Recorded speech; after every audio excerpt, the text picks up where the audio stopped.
How's it going, everyone? It's Rob and Jonny. Welcome to episode 13 of MMArcade. Rob, it's been a full-on week for MMA. We watched the Fight Night on the weekend. I know you want to be talking a lot about that today.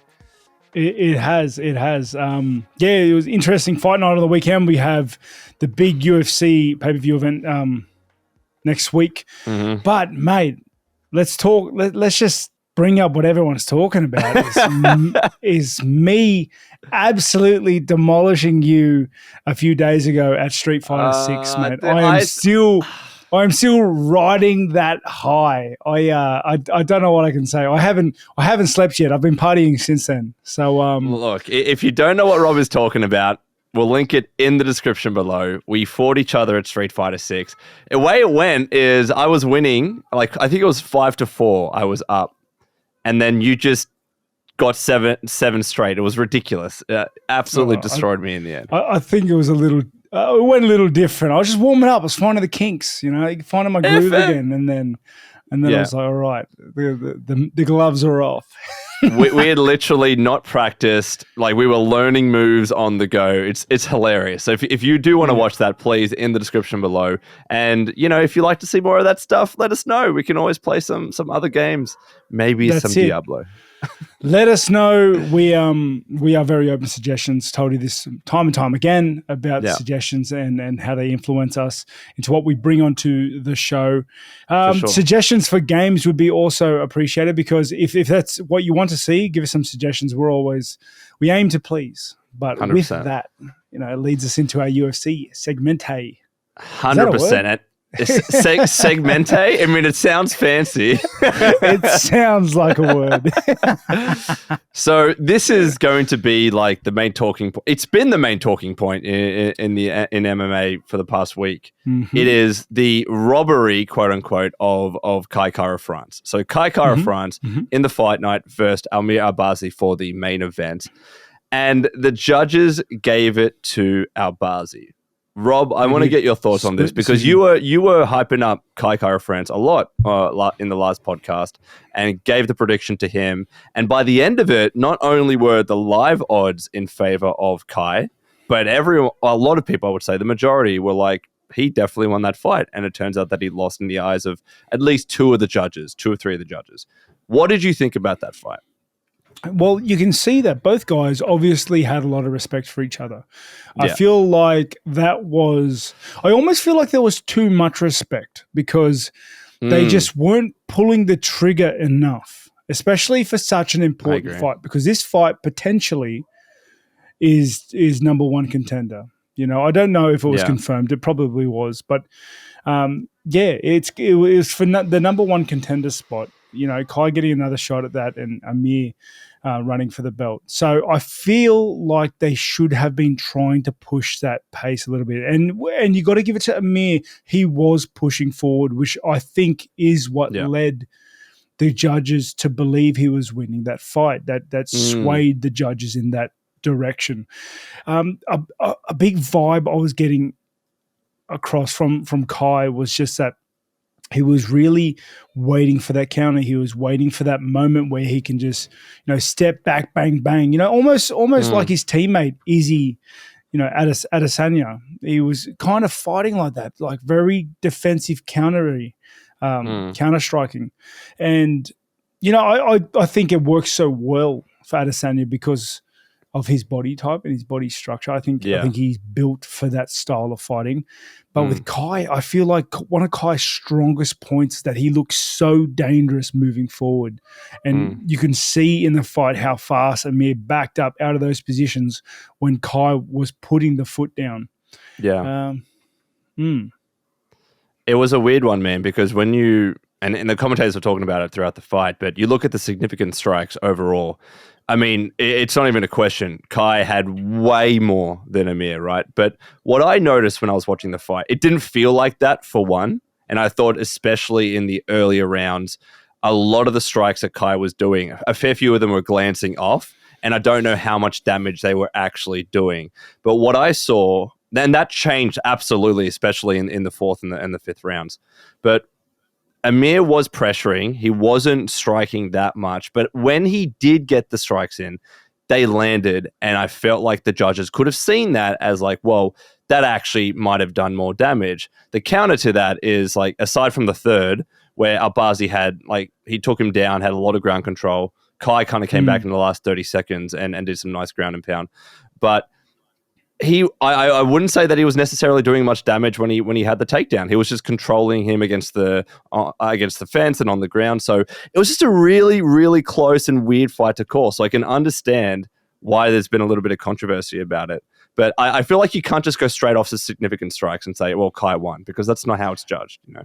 And they never have. They never have. Yeah. We've seen this time and time again where one fighter pushes that pace a little bit more than the other and is always moving aggressively forward. He's moving forward the entire fight.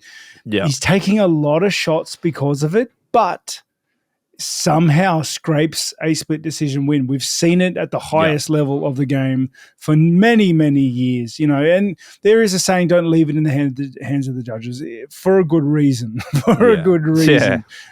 you know, because this can happen. I do feel like Kai Kara France won.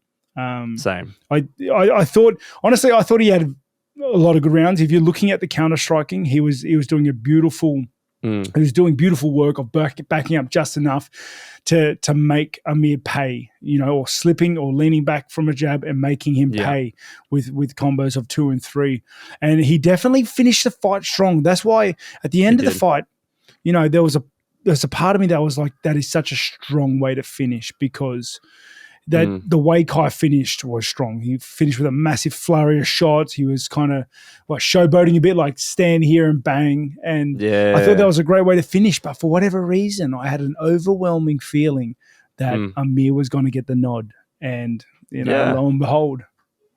I think it definitely came down to how close some of those earlier rounds were. Like, if I was to break it down, in my opinion, I thought Amir won the first round, but I can see why people gave it to Kai. Kai, I thought, won the second, but I also thought like that was close too, because as I mentioned, a lot of the strikes Kai was getting in, I thought they were glancing and not doing much damage. And Amir, when he was striking less frequently, was certainly landing. I thought clear that Albazi won the third because he dominated most of the ground control, aside from the last 30 seconds.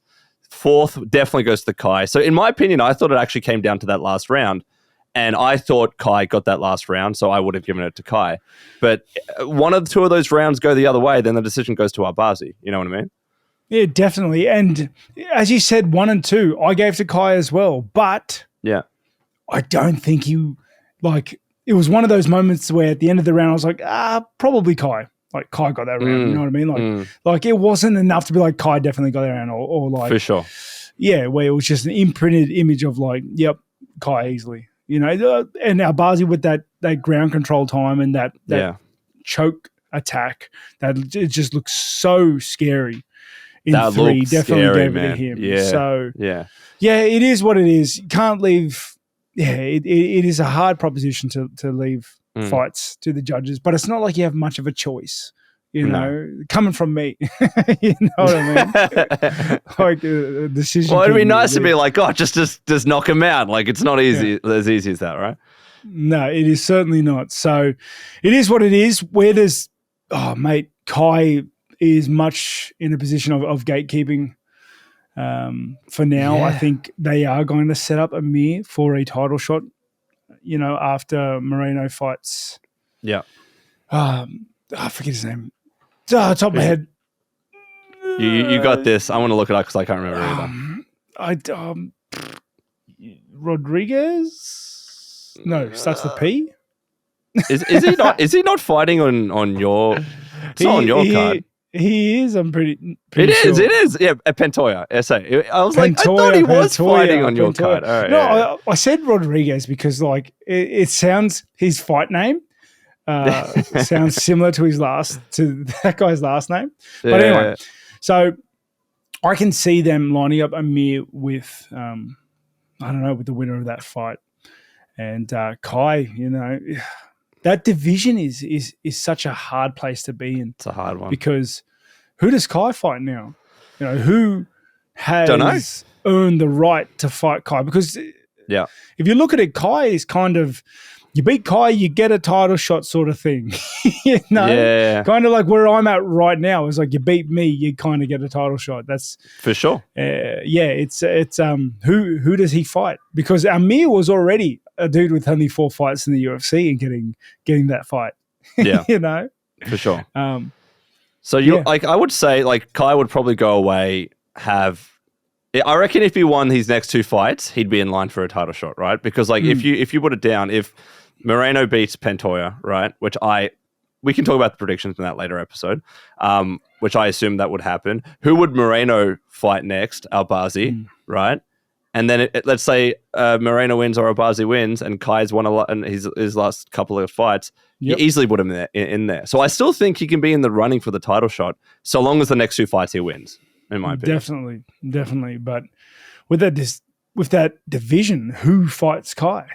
I can literally see the guys that like the second guy that fights Kai not even being in the UFC right now, and getting his debut, winning a fight, and fighting Kai, like just because the depth of that division, because UFC don't invest into that division enough. They don't try to stack it out. They don't try to fill it out. They don't try to stack out the top 10. It's it is what it is, but that's... I'll tell you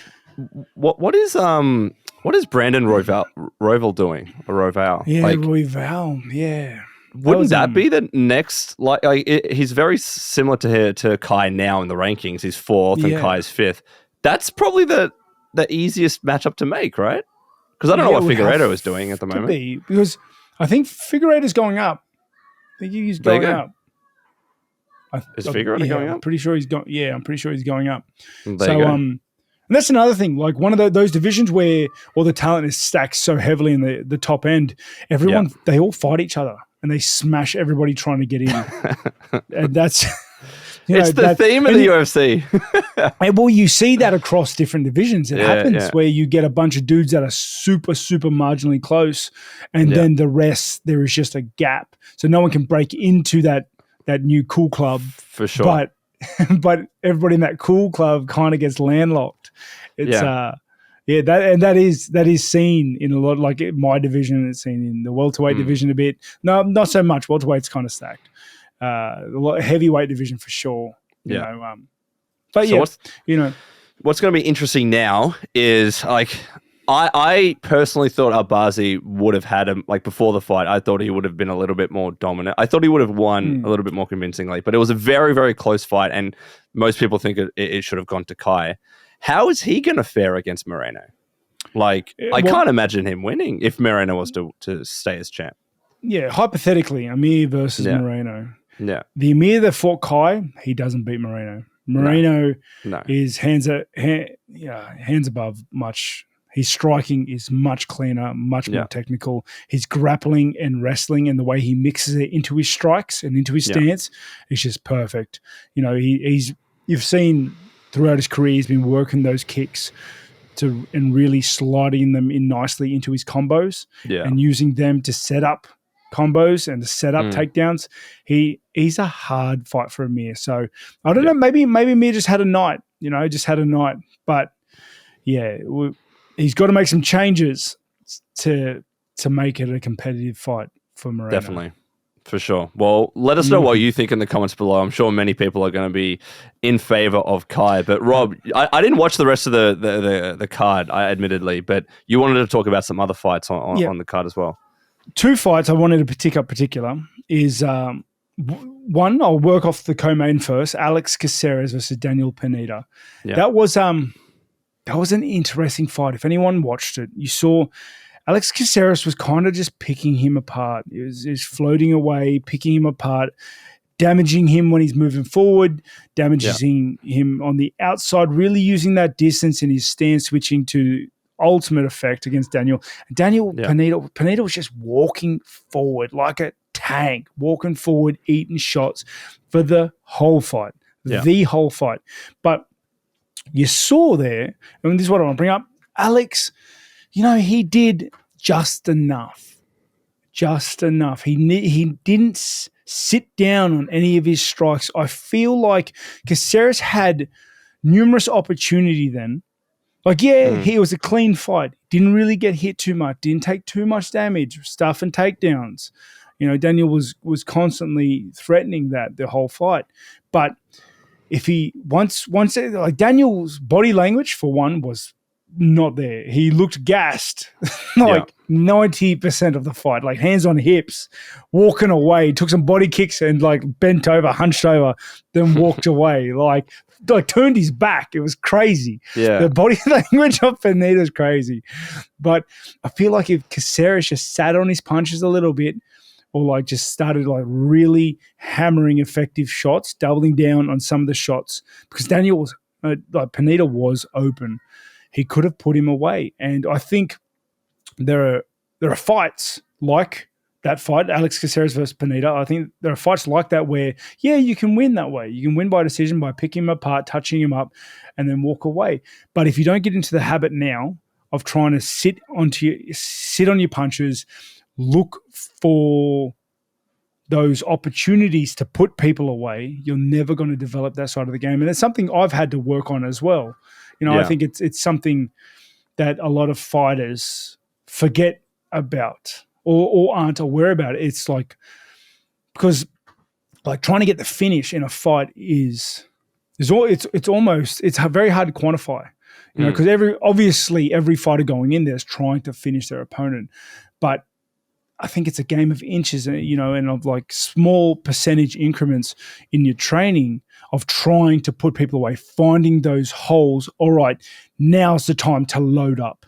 Now's the time to throw these attacks. Now's the time to stop leg kicking because the dude can barely walk his gas and start throwing head kicks only, you know, making those decisions. And did he make a poor decision? No, he didn't. He won the fight. You know, that's all that matters at the end of the day. Maybe he switches it up and loses somehow. But I think it's an invaluable skill to have is finding those opportunities, because they're not always about putting people away. It's just about being able to see the opportunities in the moment. But anyway, it was a very good fight from him. I thought it was it was a textbook Caceres fight, floaty, moving around, hard to touch, just touching, you know, putting shots on the other guy. Beautiful fight. Beautiful kicking things. Then we have Jim Miller, who, like, I actually did see this because there's only 23 seconds of it to watch. But tell us about that one. Mate, I had him tipped to win, Miller, the old dog, you know, the old head of the game. Yeah. I'm going to pull it up again. I just want to watch it. I am so happy to see him get in there like he does and just land that knockout win over Butler in that fashion. Because it's such a beautiful thing to see, especially for a guy like for a veteran like Miller. I think how old is he now? I want to say 36. Like I'll confirm that now. He feels like, I feel like he's been in the game forever. He's 39. He's 39. You know what I mean? I remember looking up to him before I was in the UFC. He's just, it makes me happy to see the old dogs get it like that, especially in that fashion. And then he was done dirty by, it might have been Bisping asking him when you got to retire, mate. After a win, at all, in my opinion. And that's not a quote because he didn't say it like that. And he did come across respectful, like, all respect, just win, knockout win. But when have you thought about finishing this up? And I thought it was such a funny thing to say to someone who just had a 23-second knockout. Like, let him come out with that on his own terms. Like, 100%. Maybe if roles were reversed, you bring that up.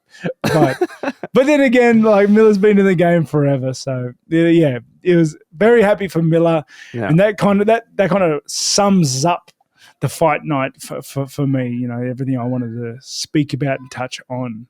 For sure. It was such a cool knockout, by the way. Like he you know those knockouts where they really look like they've been put to sleep? He was just against the cage. I think his knees were bent and it's just gone. It was great to see. So nice work to Jim Miller. And that was our thoughts of the latest UFC fight night. But now we've got predictions for the upcoming UFC 289. It is good. We've had a lot of fight nights, Rob. We've had a lot of fight nights. It's good to have a big event again. So let's talk about the main event. Amanda Nunes against Irene Aldana. Now, this obviously wasn't meant to be the fight. It was meant to be the trilogy between Amanda and Penna. But was it Penna got injured? She pulled out a month before the fight. She did. Yeah. So now it's against Irene Aldana, the backup. But it's an interesting matchup. I think most people are going to say that Nunes has got the win, but I'm keen to know your thoughts on this one, Rob.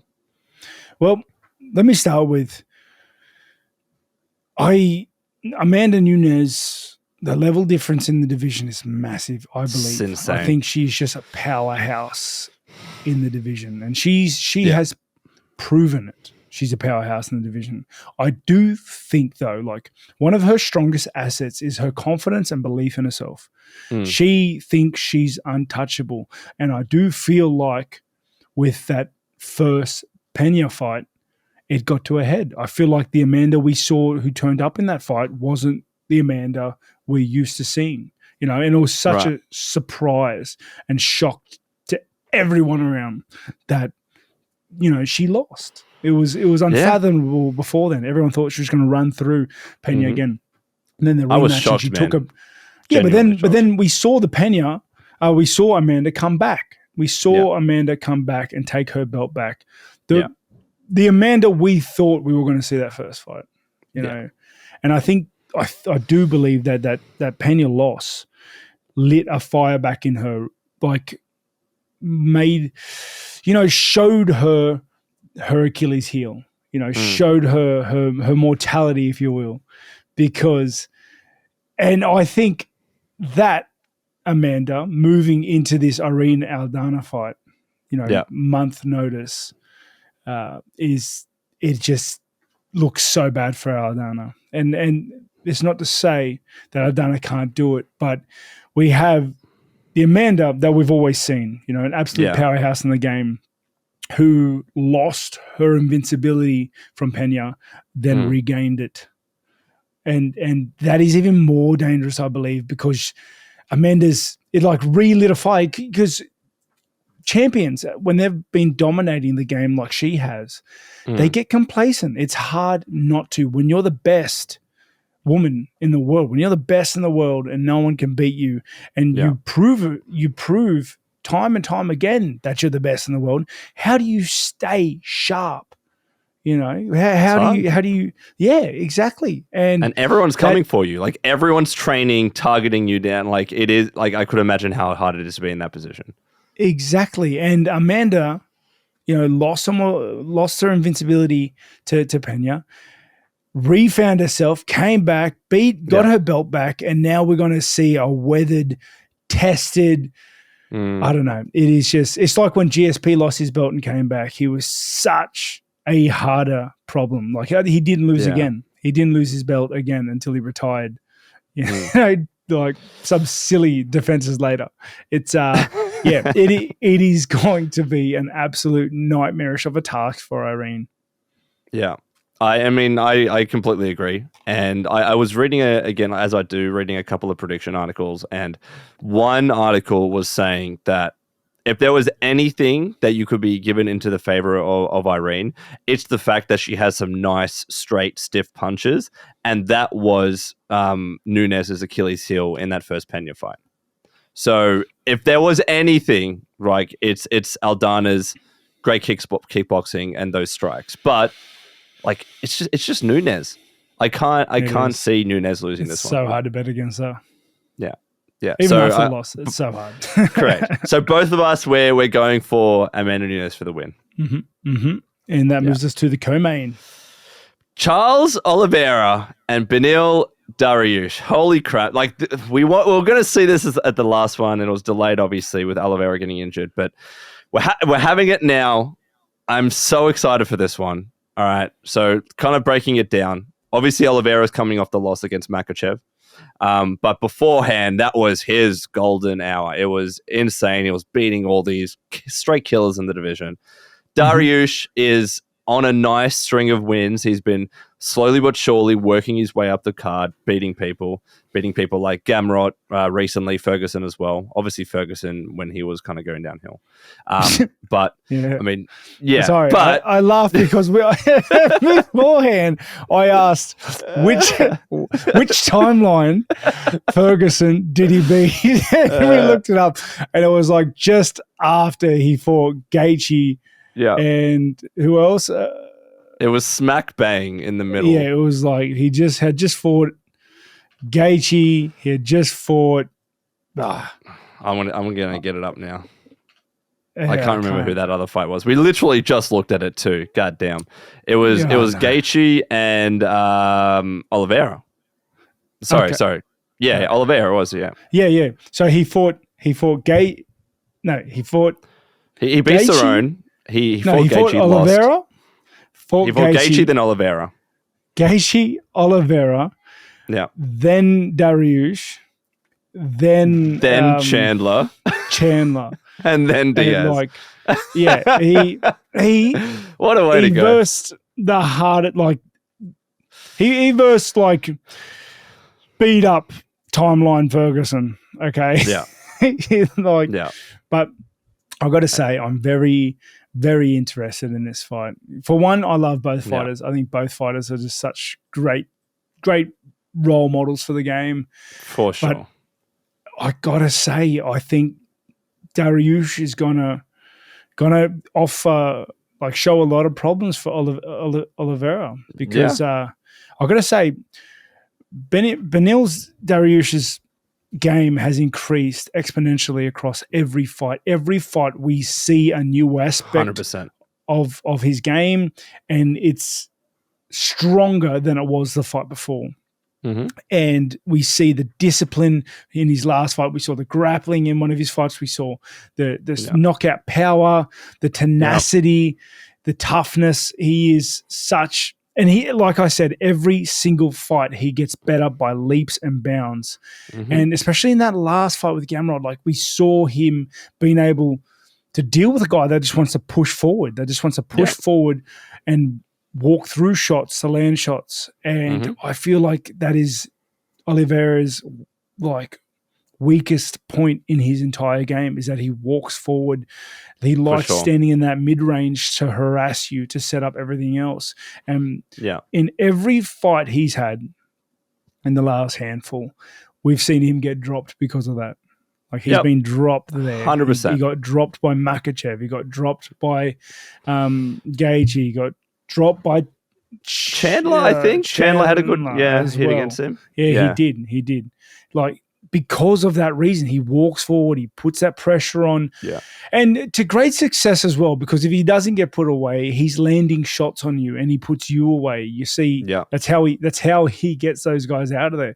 But with the look that Dariush gave us in his last fight, it just looks so dangerous, especially with the Dariush that's riding so much momentum right now. He knows this is the best version of himself at the moment. And I think it is a dangerous fight, especially because Dariush believes he's a better grappler. He might be equals. He's not afraid of the takedowns. And that's one thing what Gaethje and Chandler and all those guys didn't want to deal with, was when they knocked Oliveira down and got the knockdown. They didn't engage in the grappling. They didn't go there. They didn't want to. That was scared. They didn't want no piece of that, which is a smart thing to do. Dariush isn't going to fear that. No, he's not. We saw with Makhachev. He didn't fear it. He just jumped straight in there, and look what happened. And I do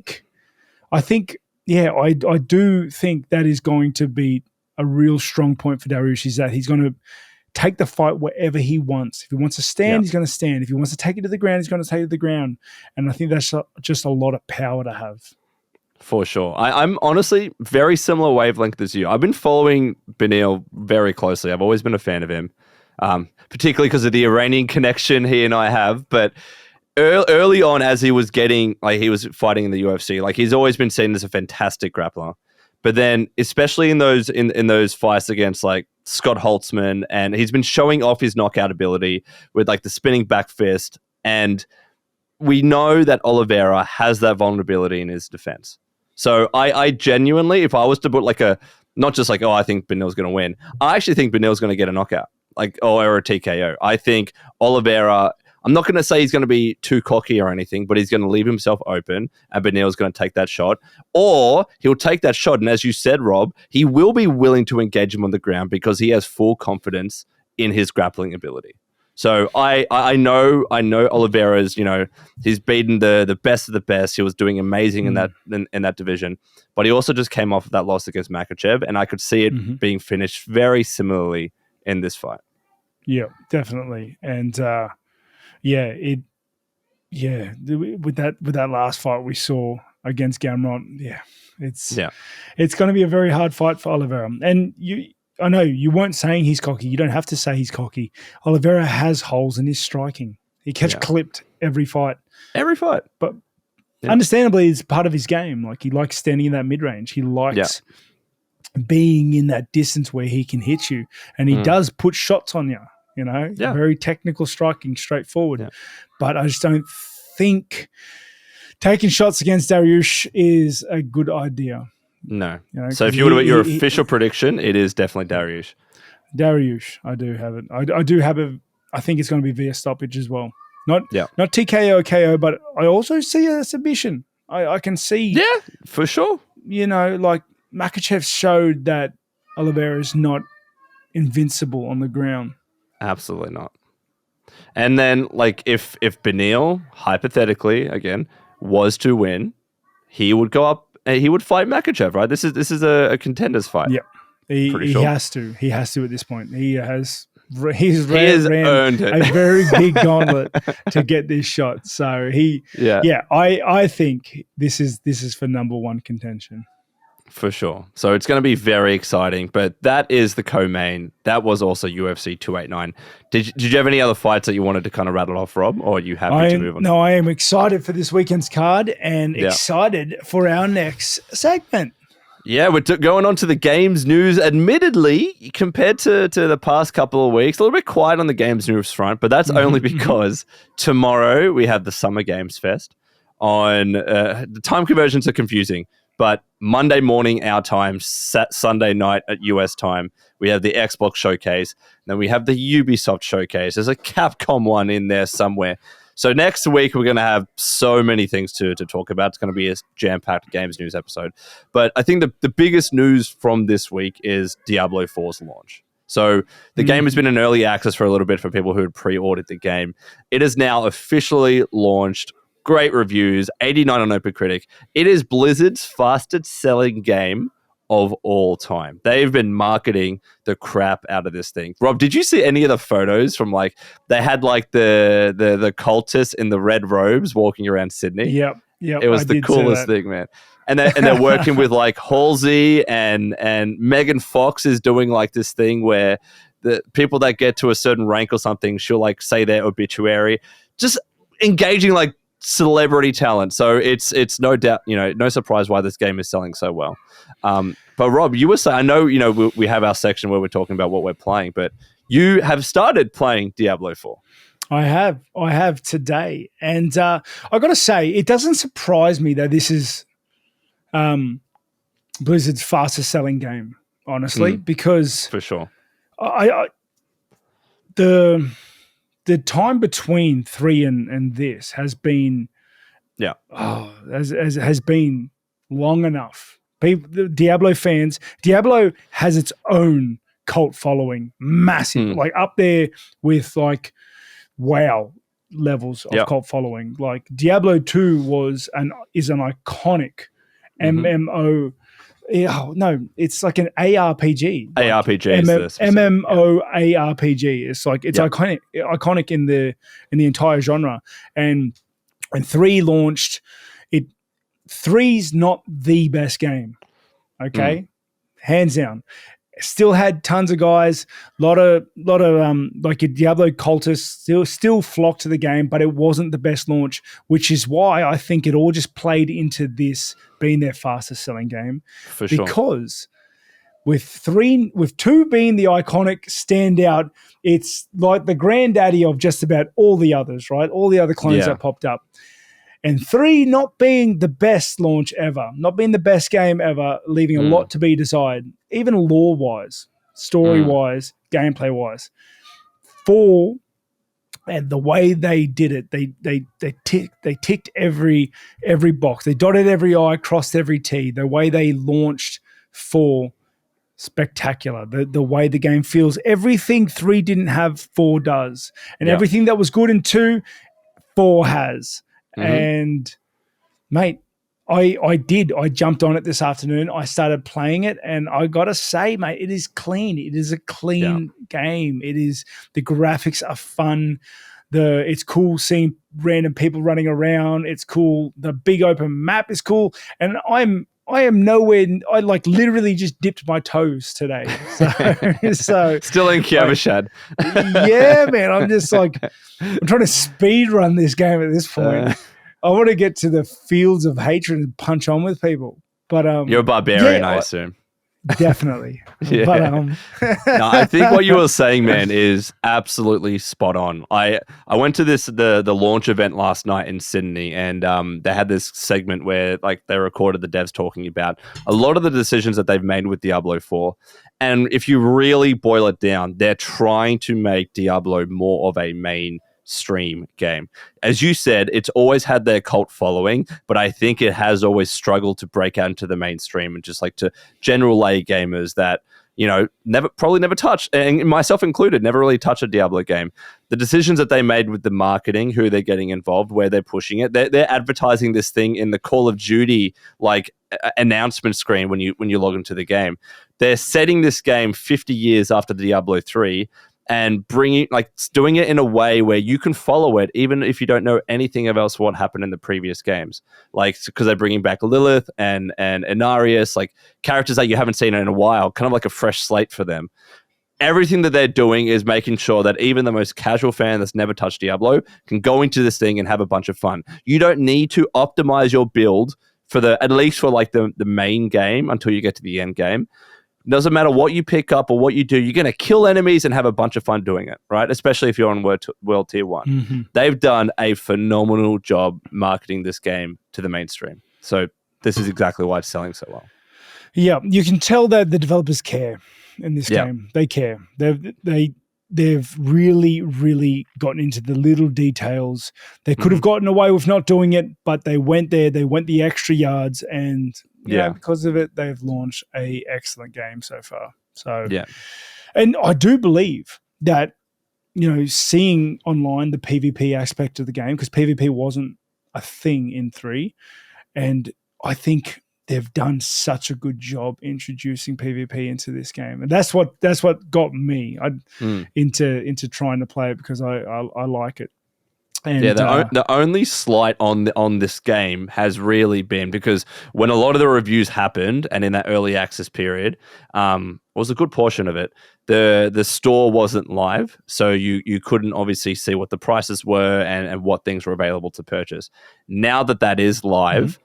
The only criticism, or there's other criticisms, of course, but one of the biggest ones is how expensive some of those items are. So none of them are gameplay altering. You can't buy something that makes you play better in the game. It is purely cosmetics, which I think is a good thing, right? If you buy some sick drab, dude, you play better, look better, play better. That's just how it is. That's like saying a red car drives faster, right? It's not true. But Excuse maybe me? you feel... It's been scientifically proven. Bull crap, Rob. Don't send me. Take your tinfoil hat off. Don't send me the article that says that. I'll read it. Everyone knows red goes faster. Oh, man. But they are. I will admit, I did get a free code, right? So I felt like I needed to spend my money in other ways. So I bought one of the outfits, and in Australia, for one of they have other ones that are cheaper, but they're like one of the premium ones that were being featured. It was $37 AUD to buy one of these 4 outfits, which also is a transmog for some of your weapons and stuff like that as well. It's obviously on the expensive side, but the fact is people are buying it, so price is equaling demand. They know what they're doing. Mate, I Thanks for letting me know you got a code, because I just spent $160 on the Ultimate Edition. Oh, bro, I literally could have got you one. No, my kids aren't eating this week, but next week will be good. I do have to say it is expensive. It is an expensive game, but mate, like, don't look at the cosmetics and be like, "Oh, this is bullshit." Like, you don't have to buy it. Relax. No, you don't. Sit there with your crappy clothes in your dirt rags, looking like absolute scum, while I walk around and spend my money and waste my money doing it. Okay, don't negatively review the Pay Store if it does nothing but make you look cool. Okay, I will say too, man, like, you can find some decent items just playing the game, and everything is transmoggable. So like, you can have your better looking stuff and like just display the thing that you want, that you think makes you look the most cool. So, and the game just came out. There'll be heaps. They've already got 2 DLCs planned. Like Battle Pass as well. Yeah. The Battle Passes are going to have heaps of content. There is a free pass. Like, it's well, we don't know. I think we don't know exactly what the Battle Pass is going to involve, but I would assume there is a free version. Yeah, it's gonna drop soon. Nah, but I would assume, like, obviously there'd be a paid version of it, but there would be a free version of it, and through that you can probably get some outfits and skins. My biggest hang up with Diablo 4 is the seasons. I've never been a big seasons guy. I've never really been big into creating a character for the season. Understandably, the season can be cool, like, this set's OP this one, or we have a new mechanic in place, or we have new bosses in place for this season. I like that. I like grinding it through.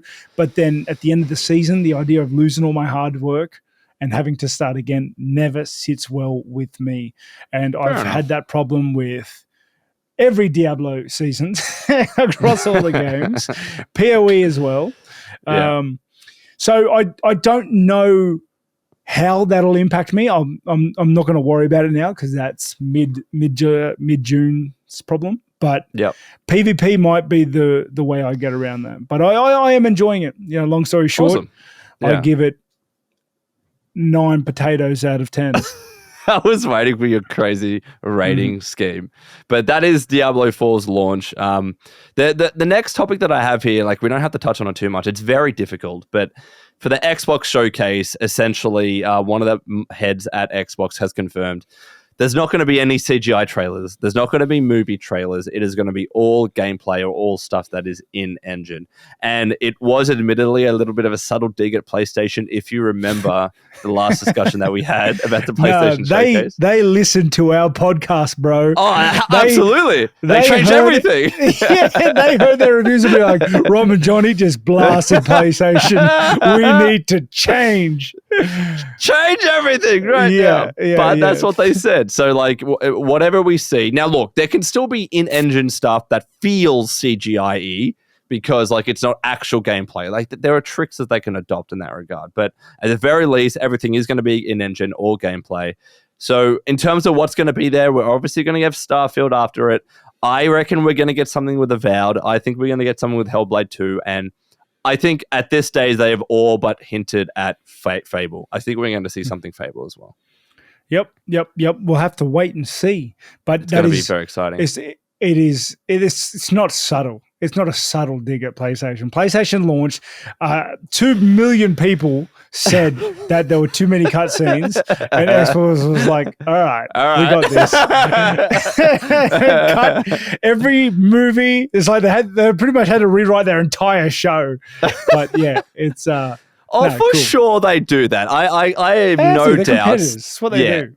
Even within a couple of weeks, I know a lot of this stuff is planned out, months in advance, but I can almost guarantee that they would have seen the PlayStation thing and been like, nah, let's cut that because we don't want to be getting the same criticism. I guess that's a risk you take going first, because the competition, well, especially now that, like, they're doing their own showcases now, right? That's a problem that hasn't really existed yet, because existed because they've all been together. They all launched at the same time, and they don't really now. Like, they're weeks apart. Anything can change. They can adjust on the fly. They can let their competitor go first. Yeah, and Yeah, so it's going to be very interesting to see what is announced. Like next week's podcast is going to be full of our thoughts about all the reveals, all the gameplay announcements. So stick around for that. But next segment we have is what we're watching, playing, and reading. Rob, what have you been getting up to this week in between your fight camp? Reading. What have I been reading? It's I haven't really committed to anything in book form. Yeah, I've been dabbling with a couple little titles, but they haven't really. They're not worth me bringing up yet. Let's see if they've got to pass, the test. I did say I read Dawn of the Void last week. That wasn't bad, but I haven't picked up the second book, even though the second book has just come out. I haven't picked it up yet because I don't know if I want to jump back into it. But yeah, I'll let you know when I pick something good up. Watching wise, anime wise. I've been watching a little bit of that, like the latest romance ones for the season. On Crunchyroll? Yeah, on Crunchyroll. Just hit Simul season and check out the latest romance ones. It's all right. Like I'm watching My Love Story with Yamada. Yeah, I've heard good things about that. What's with these titles, by the way? These guys are getting the titles. They've been getting it out of hand for the freaking longest time. But how did they even get away with that? It's true.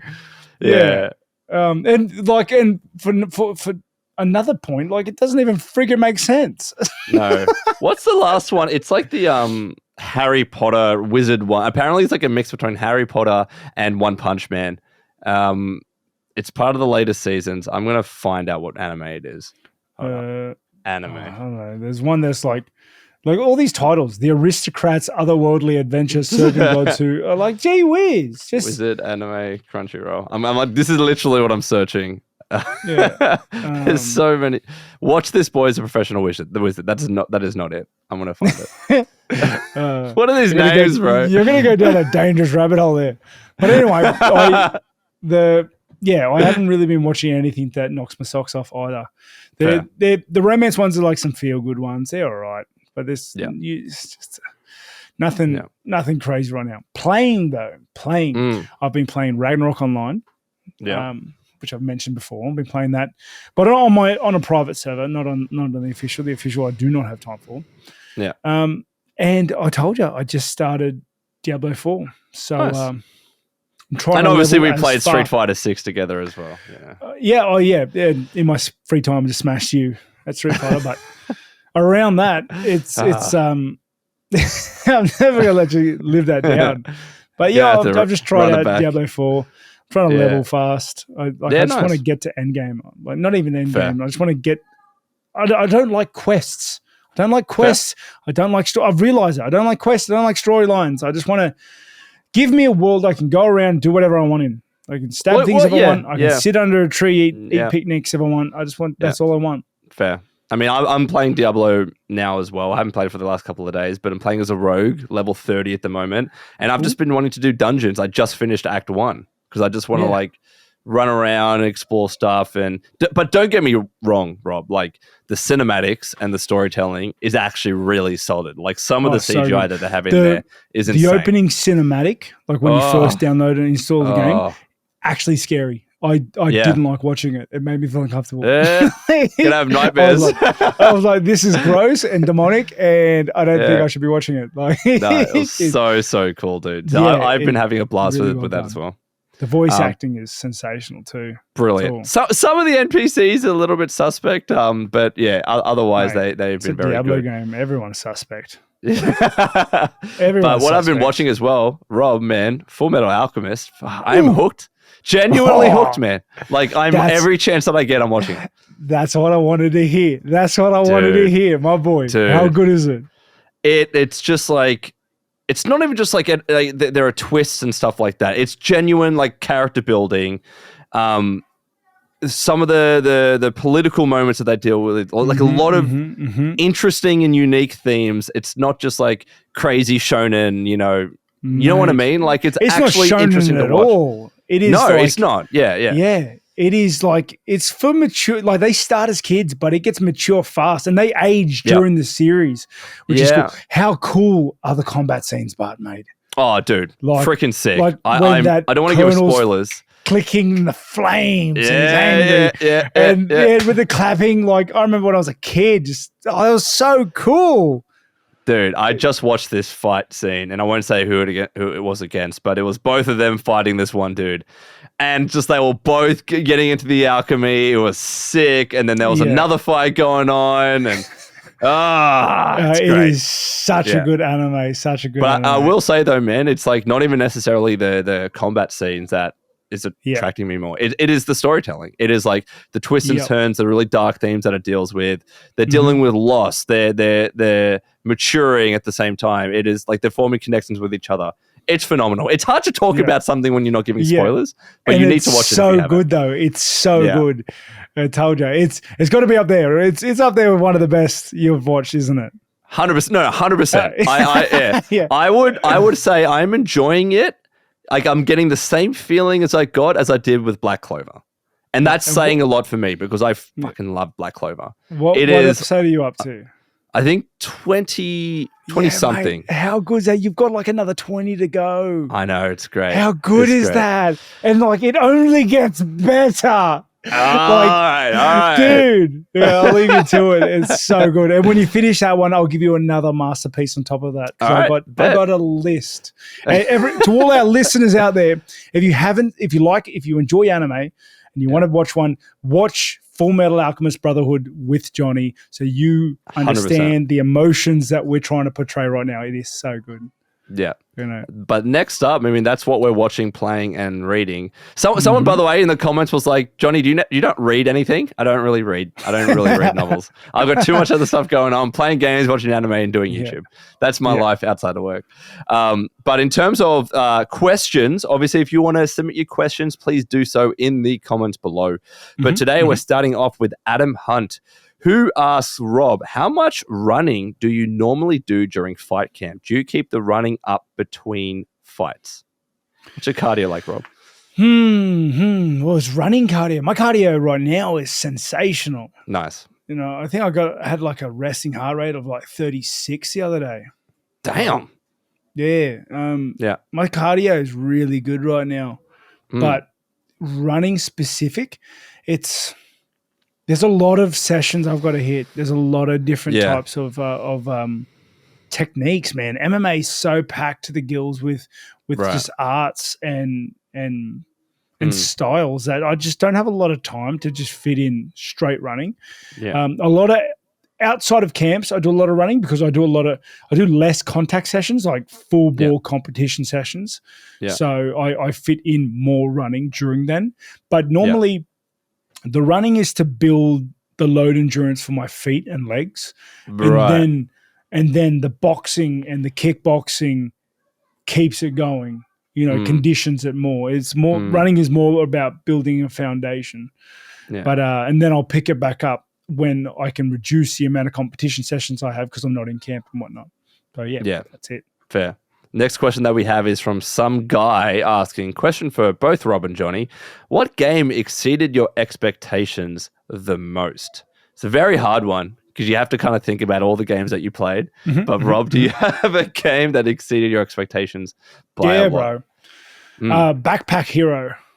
Like if you like indie games. Okay. Yeah, bro. All it's like a $4 game on Steam. It's an indie game. Mate, it's 2D. You just... So you get given an inventory, right? And the way your items are arranged in your inventory, so you kill monsters, you get items, and the way you position them in your inventory affects how strong they are. So you'll get like a dagger that says, makes all weapons to the right of this dagger +1. Okay, so, and every time you level up, you get extra grids in a random Tetris sort of grid to make your inventory bigger. So you build your build per se is the shape of your inventory and the layout that you've put your weapons. Yeah. And for a $4 game, bro, I must have put how many? I can click it right now. I can tell you how many. I've put 44.8 hours into it. God damn. 44.8 hours in a game that is Okay, it's $23 now, but but when you bought it, it was on sale. Yeah. It was early access. Yeah. Okay, when I bought it was early access. Yeah. That's great value for money. Even $23 to get 50 hours of gameplay. That's pretty good. Yeah, dude, I got a lot of gameplay time out of it. So nice. That is the game that exceeded my expectation far and beyond. Yeah. For me, it was, so this was in the early days on the Nintendo Switch where there wasn't that many titles on there. And like you were literally on the eStore and you could scroll down to the bottom and get to like view all the games, right? Mm-hmm. So eventually a game called Mario and Rabbids came out. And I had never played Rabbids before. I have no idea what the hell they were. And I never really played those kinds of like strategy games. Like essentially like you have your characters, they move certain number of spots, and they attack other enemies, and there are enemies attacking you, and there are traps and all that kind of stuff. I love that game. I was absolutely hooked. I put like 50 hours into it. I completely 100%ed it, and I didn't expect to. I bought it only because there was not much else to play at the time, and I was like, you know what? I'm going to give it a go because it's Mario. And it ended up being my favorite game of that year, and something that I still hold in very high regard. So if you haven't played Mario Rabbids on the Switch, do so. The sequel apparently is good, but didn't sell that well, but the first one I absolutely loved. Can I say also another game that same sort of thing, didn't expect it to be as good as it was ESO Online. Oh, yeah. Elder Scrolls Online, because like obviously I was such a devout fan to the Elder Scrolls series of like the open world, do whatever you want, you make the decisions and the consequences, right? I didn't know how that was going to transfer into an online game. And I got into it a lot, obviously. And that was another game. Yeah, nice. The next question that we have is from Power, asking, question for both of you. What do you think of the trend of remakes and remasters? Are you sick of it, or do you like seeing classics getting revived? Personally, I love it. Games preservation is key for me. I wouldn't say that even for me, it's like necessarily games preservation. To me, the idea of games preservation is like older games as they are at the time being brought onto a digital platform. So like what Nintendo's doing with the N64 and Super Nintendo and stuff like that, right? But I do love remakes and remasters. Just seeing older titles come back with not even just a fresh coat of paint, but they do redo the mechanics. They build it in a completely new engine. We saw it with Dead Space. We saw it with Resident Evil this year. And this year, they've been so good that I just want more. I want all my favorites to be remastered from the past. Definitely, mate. I am 100% with you there. I think why you don't need to reinvent the wheel. Just take the old wheel, put a new tire on it. There's so many good games back then, and they're like, let's be honest, not all of us have played all of them, right? Like, and there's so many games that we've been doing that with movies for years. Like, if you can look at any new movie and find a clone of it from back in the day, you can. It'll take you sometimes a long time to look, but few and far between. You won't find like an original piece. Everything has been remastered. History repeats itself. It does. Yeah, for sure. Next question that we have is from Zane. Question for Bobby Knuckles. How bad are weight cuts, and what is the process of it like? Weight cuts are the worst thing ever. Okay, ever. My weight cuts right now, though, not too bad because I do it very well now, very, very well. Dehydrated for about an hour, 2 hours, maybe at max. I make sure that everything is just perfect going to it. I don't have a ton of weight to cut, and I go in pretty comfortably. Yeah, it's but I've done bad weight cuts. I've done 7.4 kilos day of weigh-in in the sauna. Dude, no way, that's insane. Yeah, it was like I lost my hearing. I started getting bad cramps and pains in my stomach, and it's cutting is just terrible. Like cuts like that is starving yourself the entire camp. Every session isn't about performance; it's about losing weight. It's about getting a sweat on, burning calories. Every meal you eat, you feel intense guilt for eating. It is just it is nuts how hard it is. And what's hard about it as well is just because like there isn't one diet fits all really, because every training session is catered to you, and so every diet has to be catered to you as well, because we aren't all the same. We don't all train the same. We don't have the same outputs. Some of us are sprinters. Some of us are marathon runners, and it is a tricky thing to get on. Yeah, fair. And the last question that we have is from JR. Question for you both. Have you ever taken a hiatus from gaming? A big old break and not wanted to play games anymore? Rob, have you ever? Never. That's not sick. Never. Yeah. I've been in phases where like I just don't know what game to play. And during that time I'll probably watch more anime than I usually do, or I'll read more books than I usually do. But there's never been a time I've just not played games. Yeah. I think for me it's more I've taken hiatuses from like tons of other games because I've just wanted to play the one thing like for a very long time, and it's because it was a necessity of work for me. I played nothing but like Fallout 76, right? Because I was working on the game, so I had to play it and know it, and then I went home and I made videos and I just played nothing but Fallout 76, right? I would say that was my hiatus from like the rest of the mainstream gaming, and just like tons of great titles for years and years and years that I missed out on because I was playing the one game, and I regret not like saying, you know what, I need to try some other games, which is why this year I'm really trying my best to play as many different games as possible. But I never had like a period of like a month or 2 months or 3 months where I've just never played games. I've always had a little bit of gaming in there. It's not a thing, is it? Yeah. I mean, for some people, I'm sure it is. Like, go to university, you want to focus on study or something. Mate, I know those guys where they're like, nah, sold my Xbox. Like, gaming and I'm done with the game. It's like, bro, it'd be like cutting an arm off. Yeah. Yeah, I don't know. Like, I've been playing games in such an early age that it really is a fundamental part of who I am. Same. And yeah, the idea, like, gaming got me through some dark times. For sure. Yeah. And I think that's one of the biggest resources gaming is. It takes you away from things. And I don't know, I feel like I'm more of a strategic thinker because of gaming. There's just, I am who I am because of games. So, yeah, 100%. No. And that is all the questions. And that is episode 13, the latest one in the bag. Rob, I feel like we're just getting better and better at these. Mate, we are nailing running so smoothly. Yeah, smoothly. We're just comfortable. We're just yapping away. It's I'm really enjoying it. I hope you guys at home are enjoying it as well. Please do like and subscribe and tell your friends about it. Scream it from the windows to your neighbors. Watch the episode because we run off you guys. We run off comments and subs and likes. And you fuel us to keep doing it. 100%. And we will see you next week for episode 14. So until then, take care, be safe, and we'll see you then. Peace.